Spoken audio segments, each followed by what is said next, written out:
નવરાત્રી પહેલા આયોજકોને સનાતન સંત સમિતિએ ચેતવણી આપી છે। નવરાત્રીના પાસ આધાર કાર્ડ ચેક કરીને જ આપવામાં આવે। ગરબામાં દીકરીઓની સુરક્ષાની પૂરતી વ્યવસ્થા કરવામાં આવે। ગરબામાં લોકસંગીત જ વગાડવામાં આવે, ફિલ્મી ગીતો નહીં તેવી પણ વાત કરવામાં આવી છે।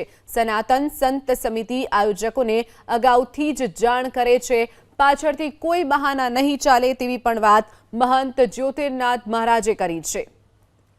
તો નવરાત્રી પહેલા જ આયોજકોને ચેતવણી આપવામાં આવી છે કે કોઈ પણ ગરબા આયોજક પરધર્મીને મંડપ ડેકોરેશનનું કામ ના આપે। બીજા નંબરની માંગણી એ છે કે અત્યારે જે પાસ વિતરણ ચાલુ થયું છે તે આધાર કાર્ડ ચેક કરીને આપવામાં આવે, એમાં પણ પરધર્મીને આધાર પાસ ન જાય તેનું ધ્યાન રાખવામાં આવે।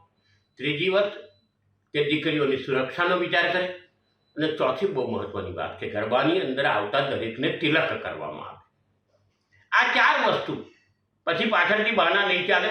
અમારી ચેતવણી છે અને અમારી માગણી છે, લાગણી છે, સમગ્ર સનાતન ધર્મના લોકોની માગણી છે કે આ રીતનું કાર્ય। અને પાંચમી બહુ જ મહત્વની વાત એ છે કે ગરબાની અંદર ફોક ડાન્સ એટલે કે ગરબાની અંદર લોક સંગીત વગાડવામાં આવે, ના કે ફિલ્મી ગીતો વગાડવામાં આવે। વિભત્સતા ન પીરસાય તેનું ખાસ ધ્યાન રાખજો, આ વિનંતી છે।